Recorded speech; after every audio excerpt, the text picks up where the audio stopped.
నేను మీకు మరొక ఒక అద్భుతమైనటువంటి వ్యక్తి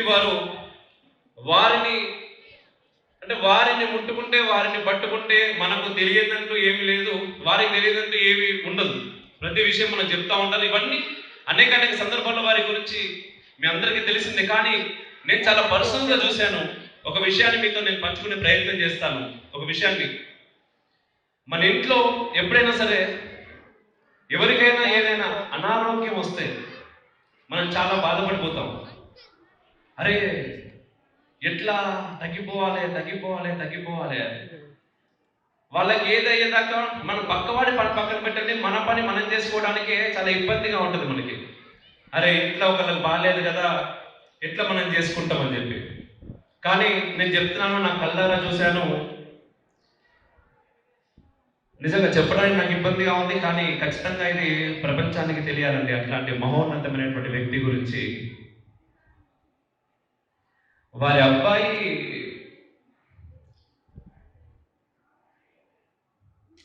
అనారోగ్య సమస్యలతో ప్రాణంతో పోరాడి చేతికి వచ్చినటువంటి కొడుకు తుదిశ్వాస విడిచేశారు. ఆ తండ్రి 7-8 రోజుల తర్వాత, అంటే కొడుకు చనిపోయిన 7-8 రోజుల తర్వాత, మామూలుగా మన ఇంట్లో మనం ఎలా ఉంటాం, కానీ ఆ బాధని వాటన్నిటినీ ఒకవైపు మింగుతూనే, అంటే బాధ ఉండదు, బాధను పక్కన పెట్టారని మనం చెప్పలేము, కానీ మింగుతూనే వీటన్నిటికంటే ముఖ్యం నా దేశం, నా ధర్మం అని వారి కర్తవ్యంలోకి ఎంటర్ అయిపోయి తిరిగి మనకు సమాచారాన్ని చేరవేసే ప్రయత్నం చేశారు, చేస్తూనే ఉన్నారు. నిజంగా వారికి ఈరోజు రాకాలోకం సుధాకర్ గారు అంటే మీ అందరికీ తెలుసు, రాకా సార్ అని మేమందరం పిలుచుకుంటా ఉంటాం. వారు ఒక స్వయం సేవక్. వారు ఈ దేశంలో తిరగని చోటు లేదు, వారికి తెలియని మనిషి లేడు. ఏకంగా దేశ ప్రధాని నరేంద్ర మోదీ చేతుల మీదుగా, వారి నోటి మీదుగా వారే చెప్పారు, అయ్యా మీ దగ్గర ఉంటే నాకు 2 రోజుల్లో తెలుగు వచ్చేస్తుందండి అని. అంత అద్భుతమైనటువంటి వక్త ఈరోజు మనల్ని ఉద్దేశించి మాట్లాడడానికి మన రిఫ్లెక్షన్ సనాతన కాంక్లేవ్కి వచ్చి ఉన్నారు. నిజంగా ఇది మన అందరి అదృష్టం. ఒక్కసారి గట్టిగా చప్పట్లతో వారిని వేరు వేదికి పెట్టేద్దాం. రాకా సుధాకర్ సార్ ప్లీజ్ దయచేసి స్టేజ్ పైకి రావాల్సిందిగా కోరుతున్నాం. నిజంగా ఈ చప్పట్లు సరిపోబట్టి వారు మన కోసం చేస్తున్నటువంటి చేసిన పనికి వారికి అవసరం లేదండి. మనం అనుకుంటుంటాం మనం ఎంత సంపాదించినా మన తర్వాతి తరాల కోసమని, కానీ వారు అనుకుంటారు వారి జ్ఞానం ఈ దేశ భవిష్యత్తు కోసమని. అట్లాంటి వ్యక్తి ఈ రోజు మన కోసం మాట్లాడడానికి ఇక్కడికి వచ్చారు. చాలా గట్టిగా చప్పట్లు కొట్టారు, చాలా గట్టిగా.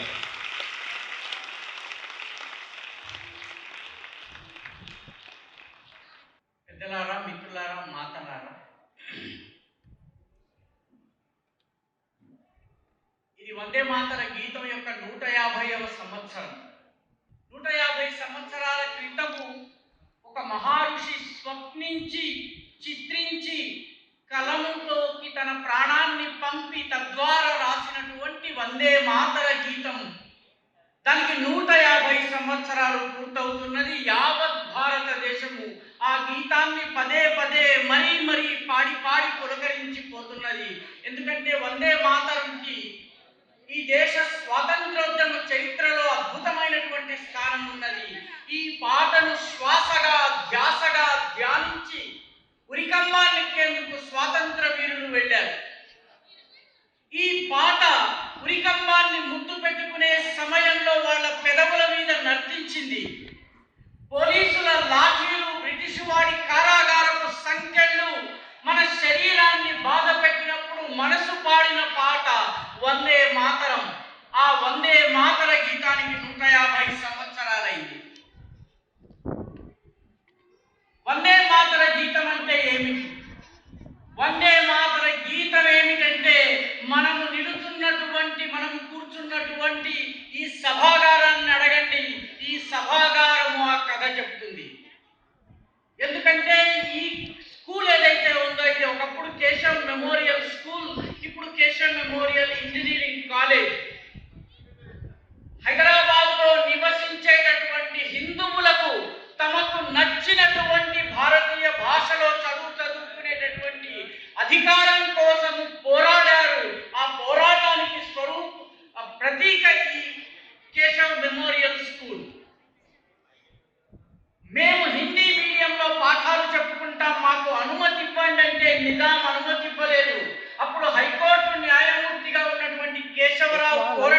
అనే వ్యక్తి నిజాం ప్రభుత్వంతో పోరాడి అనుమతి తెచ్చుకున్నాడు. అనుమతి తెచ్చుకున్న తరువాత ఆయన మీకు మేము ఎక్కడ మాకు ఇష్టమైతే అక్కడ ల్యాండ్ ఇస్తాం, అక్కడ కట్టుకుంటారా అన్నాడు. అంటే కట్టుకోవడానికి మేము సిద్ధం అని చెప్పారు కేశవరావు కోరట్కర్ గారు. కేశవరావు గారు కోరట్కర్ గారికి హుసేన్ సాగర్ యొక్క అలుగు నీరు పారి వెళ్లి బురదగా ఉండేటటువంటి ఒక ప్రాంతంలో ఇచ్చారు. బురదని ఉర్దూ మరాఠీ భాషల్లో చిక్కడ్ అంటారు.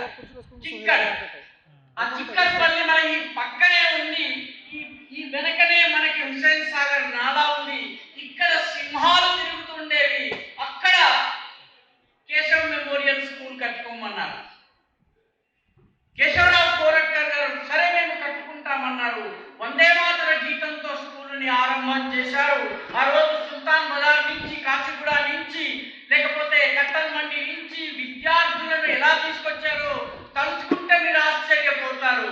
ముందొక 20 మంది, వెనకొక 20 మంది బల్లాలు, వరిసలు, కత్తులు పట్టుకుని, కర్రలు పట్టుకుని, చేతిలో కాగడాలు పట్టుకుని, డబ్బులు మోగిస్తూ పిల్లల్ని తీసుకొచ్చేవాళ్ళు. ఎందుకంటే పులి ఆక్రమణ చేయకుండా ఉండేందుకు బురద నిండినటువంటి ఈ చిక్కడపల్లిలో ఉన్నటువంటి ఈ కేశవ మెమోరియల్ స్కూల్లో చదివించడం కోసం ఇక్కడికి వచ్చినటువంటి పిల్లలు ఆ సింహాల మధ్య చదువుకుంటూ సింహ కిషోరాలై స్వాతంత్రం కోసం పోరాడారు. అలాంటి కేశవ మెమోరియల్ భవనంలో మనం కూర్చున్నాం. మనం అదృష్టవంతులం. మన హైదరాబాద్ కూడా వందే మాతరంతో సంబంధం ఉంది మిత్రులారా. అక్కడెక్కడో బెంగాల్లో బంకిం చంద్ర చటర్జీ 150 సంవత్సరాల క్రితం రాసిన గీతాన్ని ఇక్కడ హైదరాబాద్ లో ఉస్మానియా యూనివర్సిటీలో నేడున్నటువంటి బి హాస్టల్లో ఉన్నటువంటి విద్యార్థులు ధోతి కట్టుకుంటాం, పంచ కట్టుకుంటాం, ఇది మా భారతీయ వస్త్రము, మా పరిధానము, మా దుస్తులు ఇవి, కాబట్టి మేము షేర్వాణి పైజామాలు కట్టుకోము, మేము ధోతి కట్టుకుంటామని చెప్పి ధోతి కట్టుకోవడం మాత్రమే కాదు, మేము వందే మాతరం పాడతామని చెప్పి ఉస్మానియా యూనివర్సిటీ బి హాస్టల్ దగ్గర ఊరేగింపు తీసి ధర్నా నిర్వహించారు. 250 మంది విద్యార్థుల్ని 1935లో ఉస్మానియా యూనివర్సిటీ నుంచి డిబార్ చేశారు. డిబార్ చేయడంతో పాటు అప్పటి వైస్ ఛాన్సలర్ లేఖ రాశాడు, భారతదేశంలో ఉన్న ప్రతి యూనివర్సిటీకి ఈ 250 మంది పిల్లల్ని మేము రస్టికేట్ చేశాము, వీళ్ళకి అడ్మిషన్ ఇవ్వద్దు అని. అలా అడ్మిషన్ ఇవ్వక ఒక్క యూనివర్సిటీ వాళ్ళకి అడ్మిషన్ ఇవ్వలేదు. పొరుగున ఉన్నటువంటి నాగపూర్ యూనివర్సిటీ అడ్మిషన్ ఇచ్చింది. అలా అడ్మిషన్ తీసుకుని గ్రాడ్యుయేషన్ చేసి తెలుగుతో పాటు మరాఠీ నేర్చుకుని వందే మాతరం కోసం రస్టికేట్ అయినటువంటి వ్యక్తి మన భారతదేశానికి 5 సంవత్సరాలు ప్రధానమంత్రి అయ్యాడు మన తెలుగు బిడ్డ పివి నరసింహారావు. ఇక్కడి నుంచి కొంచెం దూరంలో సుల్తాన్ బజార్ ఉంది మిత్రులారా. ఈ సుల్తాన్ బజార్ లో 1947 ఆగస్టు 15 నాడు యావత్ భారతదేశము స్వాతంత్ర పండుగ జరుపుకుంటున్న సమయంలో నిజాము రాజ్యము బానిసత్వంలో పడి ఉన్నది. ఆ సమయంలో ఒక 19 సంవత్సరాల యువకుడు బయలుదేరాడు. అలంపూర్ దగ్గర ఉన్నటువంటి వావిలాల అనే గ్రామం నుంచి బయలుదేరి సుల్తాన్ బజార్ దగ్గరకు వచ్చి సుల్తాన్ బజార్ దగ్గర నిలబడి వందే మాతరం, వందే మాతరం, వందే మాతరం అని నినాదాలు చేశారు. వాడిని, ఆ కుర్రవాడిని అరెస్ట్ చేసి చంచల్రా జైలుకి తీసుకెళ్లి అత్యంత క్రూరుడు, కసాయి అయినటువంటి జైలర్ చేతిలో ఇస్తే నువ్వు వందే మాతరం అన్న ప్రతిసారి నీ ఒంటి మీద లాఠీ పడుతుందన్నారు. ఆ కుర్రవాడు ఒక్కొక్క లాఠీ దెబ్బ ఒంటి మీద పడుతున్నా వందే మాతరం నినాదం చేశాడు. 24 వందే సార్లు లాఠీ దెబ్బలు తిన్నాడు. ఆ తరువాత పిల్లవాడు మూర్ఛపోయాడు. ఈ వార్త పుణేలో ఒక సభలో ప్రసంగిస్తున్నటువంటి వినాయక్ దామోదర్ సావర్కర్, అక్కడ ఆయన చిత్రం ఉన్నది ఈ టోపీతోటి. ఆ సావర్కర్కి తెలిసింది. ఆయన తన మెడలో ఉన్నటువంటి మాలను తక్షణము తీసి ఇది ఆ పిల్లవాడికి ఇవ్వండి, ఆ పిల్లవాడి పేరు వావిలాల రామచంద్రరావు కాదు, వందే మాతరం రామచంద్రరావు అన్నాడు. ఈరోజు హైదరాబాద్ లో ఏ భాగ్యనగర్ గణేష ఉత్సవ సమితి ద్వారా వేలాది వినాయకులు, లక్షలాది వినాయకుల నిమజ్జనం జరుపుకుంటున్నామో ఆ భాగ్యనగర గణేశ ఉత్సవ సమితిని ప్రారంభించిన వాడు వందే మాతరం రామచంద్రరావు. మిత్రులారా, వందే మాతరంకి హైదరాబాద్ తోటి కనెక్షన్ ఉంది. అయితే మన దేశపు దురదృష్టం, ఈ వందే మాతర గీతంలో ఉన్నటువంటి అత్యద్భుతమైనటువంటి భావనలు, దేశభక్తి భావనలు, ఈ దేశపు నేలను ఒక అమ్మగా భావించేటటువంటి పవిత్రమైన భావనను మరుగుపరిచే కుట్రలు కూడా ఈ వందే మాతర గీతం పైన జరిగినాయి. అథర్వ వేదంలో మాతా భూమి పుత్రోహం పృథివ్యాం అన్నారు. ఈ పుడమి నా తల్లి, నేను ఆమె పుత్రుడను, నా తల్లి వైభవము ఎలుగెత్తి చాటెదను, నా ధర్మ జ్యోతి నలువైపులా చూపెదను. ఇది ఆ అథర్వ వేద సూక్త శ్లోకం ఏదైతే ఉందో దాని అర్థం. మాతా భూమి పుత్రోహం పృథివ్యాం అన్నటువంటి భావనను వందే మాతరం వ్యక్తం చేస్తుంది. ఈ దేశంలో ప్రతి కవి భారతదేశం గురించి పాడాలన్నప్పుడు మాతృ రూపంలోనే పాడాడు. రవీంద్రనాథ్ ఠాగూర్ ఒక గీతం రాశారు. ఐ భువన మనమోహిని నిర్మల సూర్య కరోజ్వల ధరణి భరత జనక జనని జనని ఐ భువన మనమోహిని ప్రథమ ప్రభాత ఉదయ తవ గగనే ప్రథమ సామరవ తవ తపోవనే. నీ తపో భూమి లోపల, నీ తపోవనంలో మొట్టమొదటి సామవేద రుచలను పాడడం జరిగింది. ప్రథమ సామరవ తవ తపోవనే ప్రథమ ప్రచారిత తవ వనభువనే. నీ వనభువనాల్లోనే మొట్టమొదటిసారి ప్రచారితమైంది ఏమిటి? జ్ఞాన ధర్మ కథ కావ్యవాహిని. జ్ఞాన ధర్మ కథల ఆ కథలు గాథల యొక్క కావ్యవాహిని ప్రవహించింది నీ భూమిలోనే తల్లి అని చెప్పి రవీంద్రనాథ్ ఠాగూర్ పాడాడు. మన తెలుగు కవి ఘనశ్యామల రాశాడు. వేదధాత్రి జ్ఞాననేత్రి సస్యపూర్ణ స్వర్ణగర్భ వీరరాజ్ని విశ్వవినుత విజయమందుము హిందూ మాత జయము హిమగిరి శ్రీకిరీట జయము సింహళ పాదపీఠ జయము సురసమధీర పుత్రి జయము భారత దివ్యధాత్రి. ఎక్కడో కీన్యాలో స్కూల్లో పాఠాలు చెప్పుకుంటున్నటువంటి అగస్త్యరాజు పురుషోత్తమరాజు రాసినటువంటి పాటలో కూడా ఈ నేలను తల్లిగానే భావించారు. సాధు సుజన తోషిణి సకల శత్రు శోషిణి శరణాగత ధరణీతల జనగణ పరిపోషిణి సాధు సుజన తోషిణి దశవిధ శస్త్రాస్త్రహస్త్ర ధనుజన జన భయంకరి బహువిధ ఫల పుష్ప భరిత ఆర్తజన శుభంకరి లోచన యుగళారవింద సంస్కృతి సంధాయిని జయమాత జయ జనని జయ జయ అపరాజిత అని కిన్యాలో కూర్చుని రాసినటువంటి పాట. మన గుర్రం జాషువా ఈ భారత మాతను అనేకానేక పుత్ర పుత్రికలకు జన్మనిచ్చిన పచ్చి బాలంతరాలు మా భరత మాత, మాతలకు మాత సకల సంపత్ సమేత అన్నారు. కాబట్టి ఈ దేశాన్ని మాతృరూపంగా ఆరాధించడం తప్పు కాదు మిత్రులారా. కానీ దురదృష్టవశాత్తు ఒక వర్గానికి ఈ దేశాన్ని మాత రూపంలో ఆరాధించడం తప్పులాగా కనిపించింది. మాత ఏమిటి, అసలు లక్ష్మి ఏమిటి, సరస్వతి ఏమిటి, దుర్గ ఏమిటి, ఇది మా మతానికి వ్యతిరేకం, మేము దీన్ని పాడమని మొదలుపెట్టారు. 1923లో మొదటిసారి ఈ విషబీజం పడింది మన ఆంధ్రప్రదేశ్లోనే కాకినాడలో కాంగ్రెస్ సమావేశం జరుగుతున్నప్పుడు కాంగ్రెస్ పార్టీ అధ్యక్షుడైనటువంటి మౌలానా మహమ్మద్ అలీని ఏనుగు మీద మేళతాళాలతో ఊరేగించి సభాస్థలానికి తీసుకొచ్చారు. హాయిగా వచ్చాడు.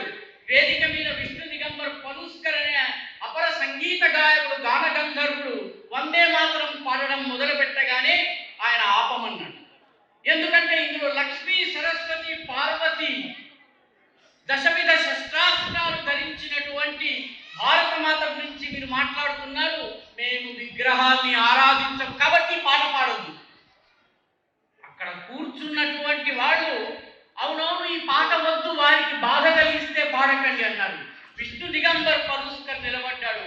ఈ పాట పాడడం కోసము నేను పుణే నుంచి హైదరాబాద్ కాకినాడకు వచ్చాను, నేను ఈ పాట పాడి తీరుతానని పాడారు. పాట పాడుతుంటే అప్పటి కాంగ్రెస్ అధ్యక్షుడైనటువంటి మౌలానా మహమ్మద్ అలీ వాకౌట్ చేశాడు. ఆ తరువాత నుంచి ప్రారంభమైంది. ఈ పాట పాడితే కొందరి మనోభావాలు గాయపడతాయి కాబట్టి పాడొద్దు. మిత్రులారా, ప్రపంచంలో ఎన్ని దేశాలలో మాత పేరిట దేశాన్ని మాతగా భావించేటటువంటి సంస్కృతి ఉందో తెలిస్తే మీరు ఆశ్చర్యపోతారు.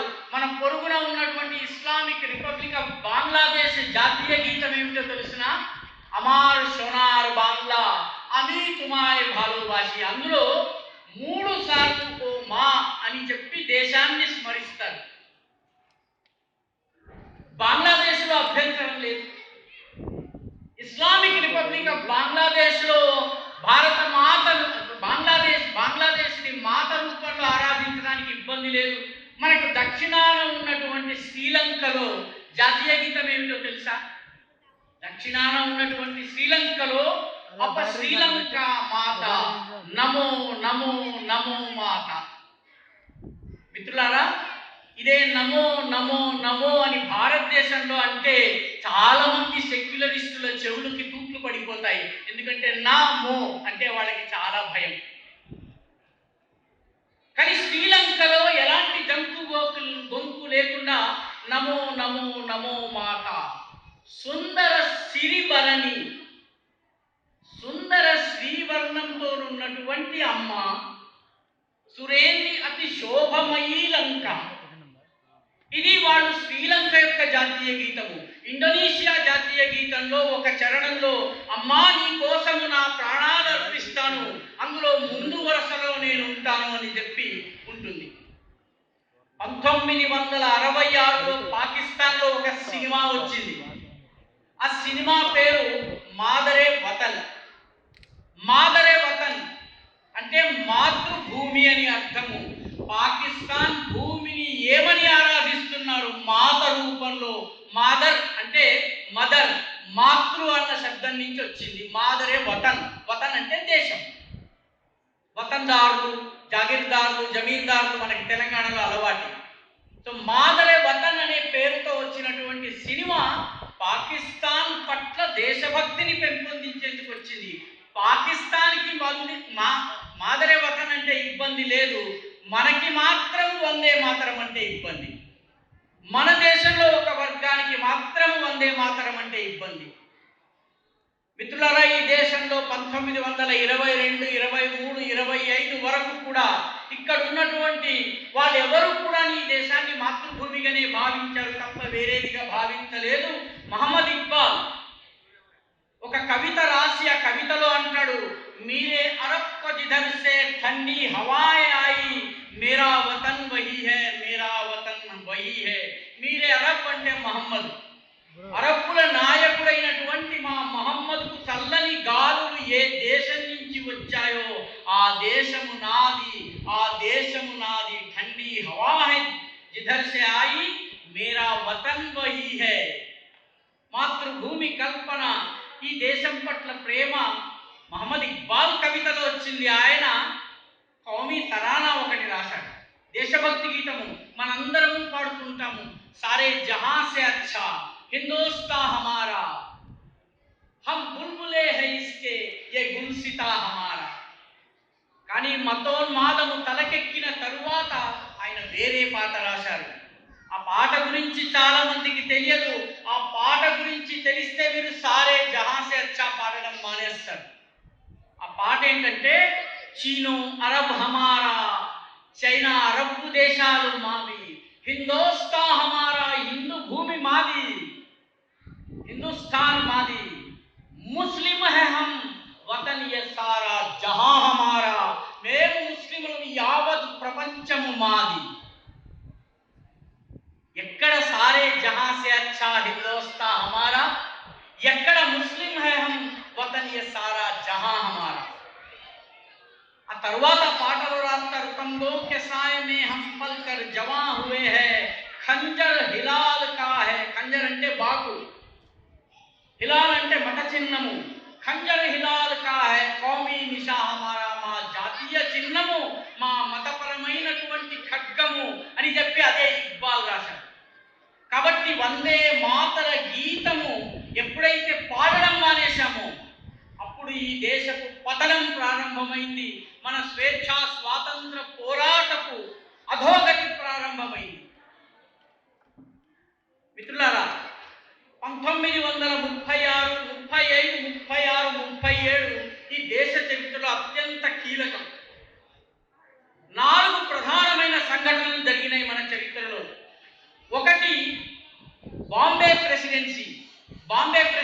అంటే మహారాష్ట్రలోని ఒక భాగము, గుజరాత్ మొత్తము, సింధు మొత్తము కలిసి బాంబే ప్రెసిడెన్సీ 1935 వరకు.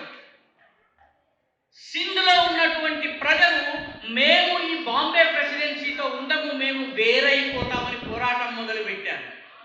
Bombay presidency Hindu majority, Gujarat Hindu majority, సింధులో ముస్లిములు ఎక్కువగా ఉన్నా కలిసి ఉంటే హిందువుల మెజారిటీ.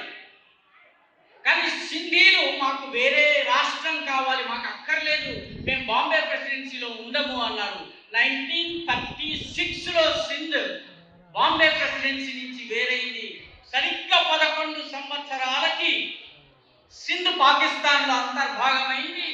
పంజాబ్, సింధ్, గుజరాత్, మరాఠా అనే పాటలోని ఒక పదంగా మిగిలిపోయింది. మన యొక్క స్మృతుల నుంచి సింధ్ వెళ్ళిపోయింది. సింధ్ నుంచి తయారైనటువంటి బేనజీర్ భుట్టో ఆజాదీ ఆజాదీ, కశ్మీర్కి ఆజాదీ, భారతదేశం మీద మేము పంపేది జిహాదీ జిహాదీ అని ప్రసంగించింది. 1936, 35, 37ల మధ్య జరిగింది. సింధు ఒక్కసారి వేరైంది, సింధు మైనారిటీగా మారిపోయింది. బెంగాల్లో కూడాను 1905 నుంచి 1911 వరకు బెంగాల్ని కలిపి ఉంచాలని పోరాటం జరిగింది. భారత స్వాతంత్ర యుగంలో స్వాతంత్ర పోరాటంలోని స్వర్ణయుగం అది. ఆ తర్వాత 1930 అప్పుడు బెంగాల్ ప్రెసిడెన్సీ అంటే ఏమిటి?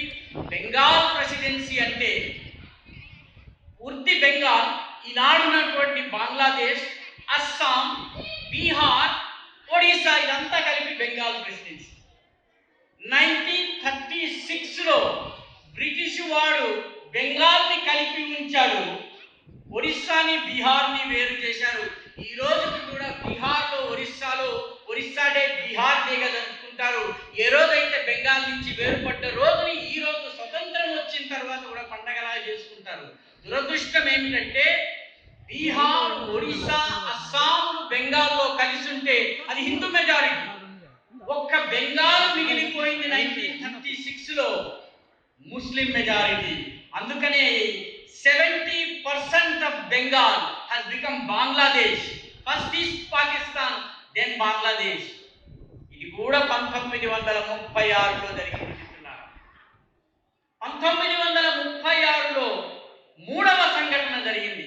అప్పటి వరకు ఈ దేశంలో ఉండే ప్రజలందరికీ ఒకే చట్టం ఉండేది. ఆంగ్లేయులు వచ్చి ఈ దేశంలో ఉండే ముస్లిములకు వేరే వ్యక్తిగత చట్టాలు ఉండాలి, పౌర చట్టాలు ఉండాలని చెప్పి షరియా చట్టాన్ని తీసుకొచ్చింది 1936లో. 11 సంవత్సరాల తరువాత పాకిస్తాన్ ఏర్పడింది. ఈ మూడు పరిణామాలు, ఒకటి సింధు వేరు కావడం, ఇది 1936లో జరిగింది. 36, 37లో జరిగింది. ఒడిశా, బీహార్లు బెంగాల్ నుంచి వేరుపడము 1936, 37లో జరిగింది. ముస్లిం పర్సనల్ లా అనేది ఈ దేశంలో ఔరంగజేబు సమయంలో రాలేదు, బహదూర్ షా జఫర్ సమయంలో రాలేదు, అక్బర్ సమయంలో రాలేదు, ఆంగ్లేయుల సమయంలో 1936, 37లో వచ్చింది. ఈ మూడు ఆంగ్లేయులు మన మీద రుద్దినటువంటివి. నాలుగవది మనకి మనం రుద్దుకున్నాం. అదేమిటంటే కాంగ్రెస్ పార్టీ సమావేశమై 1937లో పూర్తి వందే మాతర గీతం పాడము, కేవలము తొలి 2 చరణాలు మాత్రమే పాడతాము. సుజలాం సుఫలాం మలయజ శీతలాం ఇవి మాత్రమే పాడతాము. కోటి కోటి కంఠ కలకల నినాద కరాలే, కోటి కోటి భుజైధృత కరకరవాలే. అమ్మా నువ్వు కోటి కోటి కంఠాల యొక్క కలకల నినాద స్వరాలతో విరాజిల్లుతావు. అమ్మా నువ్వు కోటి కోటి భుజాల బలం ఆధారంగా పైకెగసినటువంటి వేలాది లక్షలాది కత్తుల సామర్థ్యము ఆధారంగా నిలబడ్డదానివి. అబలాకెనమా ఎతబలే, నువ్వు అబలమేమిటమ్మా, ఇంత బలము నీకుండగా. బహుబలధారిణి నమామికారిణి రిపుదల వారిని శత్రు సంహారకారిణి అయినటువంటి మాతరం వందే మాతరం. తుమి విద్య, తుమి ధర్మ, నువ్వు విద్యము, నువ్వు ధర్మము. తుమి హృది, నువ్వు మా హృదయానివి. తుమి మర్మ, నువ్వు మా మర్మానివి. ధర్మానివి, సర్వానివి. అదంతా మరిచిపోయాం. నువ్వు లక్ష్మివి, సరస్వతివి, పార్వతివి, ఈ త్రిశక్తి సంగమ రూపిణి అయినటువంటి భారత మాతవి. ఆచరణాన్ని కూడా తీసేసి అమ్మా నీ గాలులు బాగుంటాయి, అమ్మా నీ కొండలు బాగుంటాయి, అమ్మా నీ చెట్లు బాగుంటాయి అనేటటువంటి పాటను మాత్రమే జాతీయ గానంగా మనం స్వీకరించి దానిని పాడడానికి కూడా ఇబ్బంది పడుతున్నారు మన దేశంలో కొందరు. మిత్రులారా, ఒక్కసారి ఆలోచించండి. భారత మాతను కోటి కోటి కంఠ కలకల నినాద కరాళే అన్నటువంటి సమయంలో కలిగేటటువంటి హృదయ భావోద్వేగం ఏదైతే ఉన్నదో అది కేవలం నీళ్లు, నిప్పులు, రాళ్ళు, రప్పల గురించి మాట్లాడితే వస్తుందా? దురదృష్టవశాత్తు ఈ దేశంలో వందే మాతరం 1937లో ముక్కలైంది. 10 సంవత్సరాల తర్వాత దేశం ముక్కలైంది. వందే మాతరం ముక్కలైన 10 సంవత్సరాలకి ఈ దేశం ముక్కలైంది. మిత్రులారా, కారణం ఏమిటి? ఒక వర్గం వందే మాతర గీతంలో మతాన్ని చూసింది, ఇంకొక వర్గము, మెజారిటీ వర్గము వాళ్ళకి దాసోహమై, పదదళితమై, పాదాక్రాంతమై, లేదు లేదు నీకు అభ్యంతరం ఉంటే మేము పాడము అని చెప్పి ఆ పాటను తీసేశారు. వందే మాతరంలో ఒక భాగం మాత్రమే పాడాలన్నారు. అసలు ఈ దేశపు జాతీయ గీతం వందే మాతరం కావాలా వద్దా అన్న విషయంలో ఈ రాజ్యాంగ ధర్మ సభ ఏదైతే జరిగిందో, రాజ్యాంగ నిర్మాణ సభలో చర్చలు జరిగినాయి. వందే మాతరం వద్దు అన్నటువంటి వాళ్ళు దేశానికి మంత్రులు, ప్రధానమంత్రులు అయ్యారు. ఈ వందే మాతరం కోసము పాడతాం, చనిపోతాం అన్నటువంటి వాళ్ళ గొంతు వినిపించకుండా అయింది. ఈ దేశం యొక్క అదృష్టం కేవలం 2 చరణాలైన మిగిలాయి. ఆ 2 చరణాలు కూడా పాడడానికి ఇష్టపడటం లేదు ఈ దేశంలో.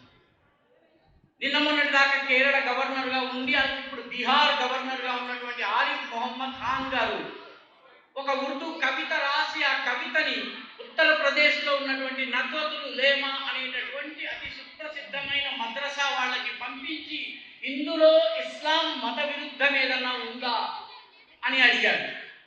వాడి 20 మంది మౌలానాలు క్షుణ్ణంగా ఆ కవితను చదివి ఏమీ లేదు, ఇది పాడవచ్చు, దీన్ని గానం చేయవచ్చును, దీన్ని ఇది చేయవచ్చును, మనకు ఎలాంటి అభ్యంతరం లేదు అన్నారు. ఆయన ఉర్దూలో రాసినటువంటి ఆ కవితను మీకు చదివి వినిపిస్తాను. తస్లీమా మా తస్లీమా తూ భరీ హై మీఠీ పానీ సే హర్ फूलों की शादाबी से दक्षिण की ठंडी हवाओं से फसलों की सुहानी फिजाओं से तस्लीमात माँ तस्लीमात तेरे रातें रोशन चांद की तेरे रौनक सब्जे फाम की. అర్థం మీకు వివరిస్తాను, కొంచెం సేపు వినండి. तेरी प्यार भरी मुस्कान है, నీ అద్భుతమైనటువంటి నవ్వు తల్లి. तेरी मीठी बहुत जुबान है, నీ మాటలు చాలా బాగుంటాయి తల్లి వినడానికి. तेरी बाहों में मेरी रौनक है, సారీ तेरी बाहों में मेरी राहत है, నీ యొక్క ఒడిలో నాకు ఊరట లభిస్తుంది. तेरे कदमों में मेरी जन्नत है, తస్లీమాత్ మా తస్లీమాత్. ఆ తరువాత ఆరిఫ్ మహమ్మద్ ఖాన్ గారు నద్వతుల్ ఉలేమాకి మళ్ళీ ఒక లేఖ రాశారు. లేఖ రాసి చెప్పారు, ఇప్పుడు నేను రాసిన దాని అర్థం ఏమిటంటే తస్లీమాత్ మా తస్లీమాత్ అంటే వందే మాతరం, వందే మాతరం. తూ భరీహ మీఠీ పానీ సే అంటే సుజలాం. సంస్కృతంలో సుజలాం, ఉర్దూలో తూ భరీహ మీఠీ పానీ సే ఫల ఫూలోం కి షదాబీ సే అంటే సుజలాం సుఫలాం అద్భుతమైనటువంటి ఫలాలను పూలను ఇచ్చేదానా అని అర్థము. దక్షిణకి ఠండి హవాओं से అంటే మలయజ శీతలాం చల్లని గాలులు ఇచ్చేదానా. మలయ పర్వతం అంటే దక్షిణాన ఉంటుంది. ఆ తరువాత ఫసలోం కి సుహానీ ఫిజాओं से అంటే మలయజ శీతలాం సస్య శ్యామలాం. ఆ తరువాత తస్లిమాత్ మా తస్లిమాత్ అంటే వందే మాతరం, వందే మాతరం. तेरी रातें रोशन चांद की, तेरी रातें रोशन चांद की అంటే तेरे रातें रोशन चांद से అంటే శుభ్ర జ్యోత్స్న పులకిత యామిని. ఆ పిండి వెన్నెల, వెండి వెన్నెల ద్వారా ఈ మొత్తము యామిని, ఈ వేయి అంతా కూడా పులకరించిపోతున్నది అదే तेरी रातें रोशन चांद से तेरे रौनक सब्जे फाम से శుభ్రజ్యోత్స్నాం పులకితయామినాం పుల్ల కుసుమిత ద్రుమదల శోభిని, ఇదే అర్థము. ఆ తర్వాత తెరి మీఠి తెరి ప్యారు భరీ ముస్కాన్ హై సుహాసిని, అందమైన నవ్వు గలదాన, సుమధుర భాషిని, తెరి మీఠి బహుత్ జుబాన్ హై. ఇది ఆయన అర్థము. ఈ అర్థం ఇది వందే మాతర గీతం యొక్క అనువాదము అని చెప్పగానే నర్వతులు లేమాలో ఉన్నటువంటి ముల్లాలు, మౌలానాలు, మౌలవీలు ముక్కు మీద వేలేసుకున్నారు. ఈ పాటకి మాకు అభ్యంతరం లేదని చెప్పారు. ఈ పాటకి అభ్యంతరము లేకపోతే అదే అర్థం వచ్చే వందే మాతరం పట్ల అభ్యంతరం ఉంది.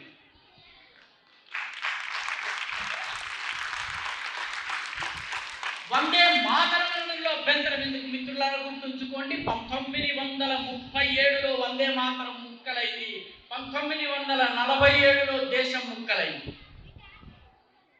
ఒకప్పుడు వందే మాతరం ఈ దేశానికి ప్రేరణ ఇచ్చింది, ఉనికమ్మాన్ని ఎక్కే ధైర్యము, సాహసం ఇచ్చింది, స్వాతంత్రం కోసం పోరాడే సాహసం ఇచ్చింది, పిరికి వాడిలో కూడా ధైర్యాన్ని ఇచ్చింది. మచిలీపట్నంలో జరిగిన సంఘటన, అందరూ వందే మాతరం అంటూ రోడ్డు మీద వెళ్తున్నారు. అక్కడ కూర్చున్నటువంటి ఒక దుకాణదారు కూడా ఆవేశం వచ్చింది. ఆయన కూడా వందే మాతరం వందే మాతరం అన్నాడు. పోలీసులు అందరినీ అరెస్ట్ చేశారు, ఈ దుకాణదారుని అరెస్ట్ చేశారు. అరెస్ట్ కాగానే దుకాణదారుల్లో భయం వచ్చింది. వందే మాతరం ధైర్యం ఇచ్చింది, కానీ పోలీసు లాంటి మళ్ళీ భయాన్ని ఇచ్చింది. కోర్టులోకి వెళ్ళాడు. కోర్టులోకి వెళ్ళిన తర్వాత జడ్జి గారు అడిగారు, ఏమయ్యా నువ్వు వందే మాతరం అన్నావు అంటే, అన్నానండి. ఎందుకన్నావు, నీకు తెలియదా వందే మాతరం అంటే తప్పని? తెలుసండి, నేను ఆ వందే మాతరం అనలేదండి, అరటిపళ్ళ వాడు వెళ్తున్నాడు 100 ఏమాత్రం అని అన్నానండి. అంటే పిరికి వాడిలో కూడా వందే మాతరం అనిపించే ధైర్యము ఈ గీతంలో ఉంది. దురదృష్టవశాత్తు ఇది ముక్కలైంది, దేశం ముక్కలైంది. మిత్రులారా, చరిత్ర పునరావృతమవుతున్నది.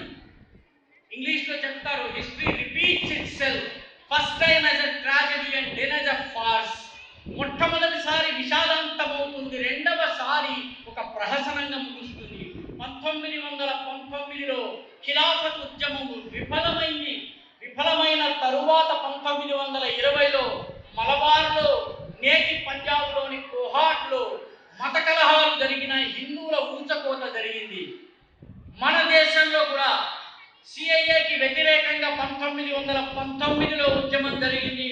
1920లో కానీ 2020లో ఢిల్లీ మత కల్లోలాలు జరిగినాయి. మిత్రులారా, చరిత్ర పునరావృతమవుతున్నది. First time as a tragedy and now as a farce. 1926-27కి రాగానే మాకు ఈ పాట వద్దు, ఈ గీతం వద్దు, మేము వందే మాతరం పాడమన్నటువంటి నినాదాలు వస్తున్నాయి. మాకు మరొక్క పాకిస్తాన్ కావాలన్న నినాదం వస్తుంది. జిన్నావాలి, ఆజాదీ కావాలన్నటువంటి నినాదాలు వస్తున్నాయి. 1937 రాబోతున్నది మిత్రులారా. వందే మాతరాన్ని సంపూర్ణ గీతాన్ని ఈ దేశం పాడుతుందా, ఖండిత గీతాన్ని పాడుతుందా?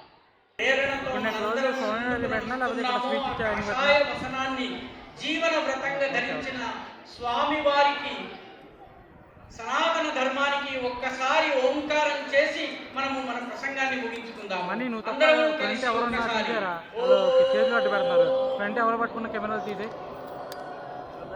మిత్రులారా, 2047లో రిపీట్ కాకూడదు. ఎందుకంటే history repeats, first time as a tragedy then as a farce. కాబట్టి అలా జరగకుండా ఉండాలన్నట్లయితే ఈ సనాతనము, ఈ కాషాయ వసనము, ఈ సనాతన జీవన వైభవము, వీటిని మనము దృష్టిలో ఉంచుకుని వీటిని శ్వాసగా, ధ్యాసగా భావించి, ధ్యానించి జీవించాల్సిన అవసరం ఉన్నది. పోరాటానికి సంసిద్ధం కావలసినటువంటి అవసరం ఉన్నది. దానికి మొట్టమొదటి ప్రిరిక్విజిట్ వందే మాతర గీతాన్ని సంపూర్ణంగా ఆలపించటము. సంపూర్ణ వందే మాతరము 1937లో 2 ముక్కలైంది. 1947లో దేశం ముక్కలైంది. 2047లో దేశము మళ్ళోసారి ముక్కలు కాకుండా ఉండాలన్నట్లయితే వందే మాతర గీతాన్ని కలపాలి. అదేవిధంగా ఏ సింధ్ అయితే మన నుంచి పోయిందో 1937 2047లో దాన్ని తెచ్చుకోవాలి. ఏ బీహార్, ఒడిశా, బెంగాల్, అస్సాములు కలిసి మన పూర్వీ క్షేత్రమైనయో అవి అఖండమై విరాజిల్లాలి. ఈ దేశంలో ఉండే పౌరులందరికీ ఒకే పౌర స్మృతి ఉండాలి. 1937లో కోల్పోయాము. కాబట్టి 2047లో రావద్దన్నట్లయితే మనందరి మంత్రము ఒకటే కావాలి. బటోగేతో కటోగే, ఏక్ రహేగో తో రహోగే తో సేఫ్ రహోగే. దీన్ని తెలుగులో చెప్పాలన్నట్లయితే మన కవి కాళోజీ నారాయణరావు, మన వరంగల్కి చెందినటువంటి కవి, మహారాష్ట్ర మూలమైనది, రజాకారులపై పోరాటమైనది, ఆర్య సమాజ సంస్కృతి అయినది ఆ కాళోజీ నారాయణరావు చెప్పారు. కలిస్తే నిలుస్తాం, నిలిస్తే గెలుస్తాం. మరొక్కసారి, కలిస్తే నిలుస్తాం, నిలిస్తే గెలుస్తాం. విడిపోతే పడిపోతాం, పడిపోతే చెడిపోతాం. భారత్ మాతా కీ జై.